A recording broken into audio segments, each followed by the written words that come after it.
Je suis Chenet Jean-Baptiste, directeur exécutif de l'Institut de technologie et d'animation. C'est l'une des plus anciennes ONG haïtiennes qui travaille en milieu rural avec les associations paysannes, en appui au mouvement paysan et à l'agriculture paysanne. Vous êtes ici au sein du Parlement européen aujourd'hui pour participer à une rencontre entre les députés européens et la société civile haïtienne. Comment ça s'est passé ?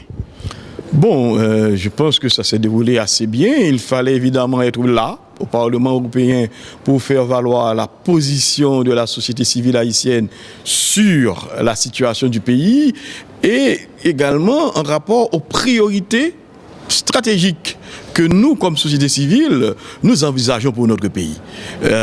C'est évident, il y a pas mal de positions sur Haïti, sur la situation haïtienne, et nous pensons que c'est nous, comme Haïtiens, qui sommes les premiers acteurs et qui devons évidemment dire comment nous voyons la situation, comment nous analysons la situation et qu'est-ce que nous voyons aussi comme solution pour notre pays.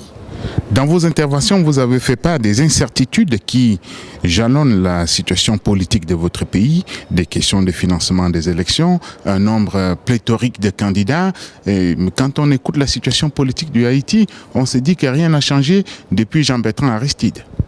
Évidemment, c'est une appréciation assez erronée de la situation. Il y a beaucoup de choses qui ont changé. La première chose, évidemment, la première évolution positive de la situation haïtienne, c'est que désormais, il y a un consensus national, social, sur le fait que pour aboutir, pour accéder au pouvoir dans le pays, eh bien, il faut bien passer par les élections. Dans le temps, on voulait évidemment utiliser la voie insurrectionnelle, la voie armée, la voie violente pour arriver au pouvoir. Maintenant, tous les secteurs sociaux, tous les secteurs de la vie nationale acceptent la compétition électorale comme voie, comme possibilité pour accéder au pouvoir. C'est le premier changement. Une deuxième évolution importante, évidemment, on est d'accord aujourd'hui, le rôle important de l'agriculture paysanne, le rôle important à jouer par les mouvements paysans pour contribuer évidemment au développement économique du pays. Dans le temps, les paysans étaient rejetés, exclus.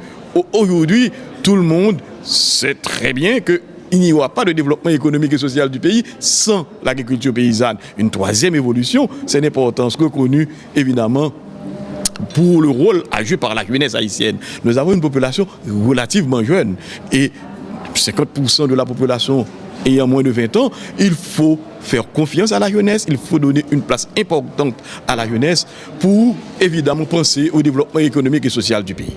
Dernière question, maintenant vous êtes sous un régime provisoire parce que votre président de la République a dû démissionner alors qu'on n'avait pas encore voté un nouveau président. Est-ce que vous pensez que les élections à venir vont résoudre ce problème de provisoirité du gouvernement ? En fait, le président, son mandat était arrivé à terme.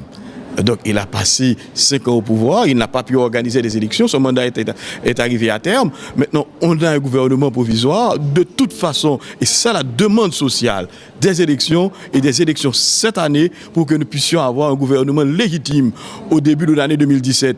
C'est ce que nous espérons et c'est ce que nous pensons qu'il va se faire. Monsieur Chenet, merci. Je vous en remercie également et merci à tout le monde qui a participé à la rencontre ce matin.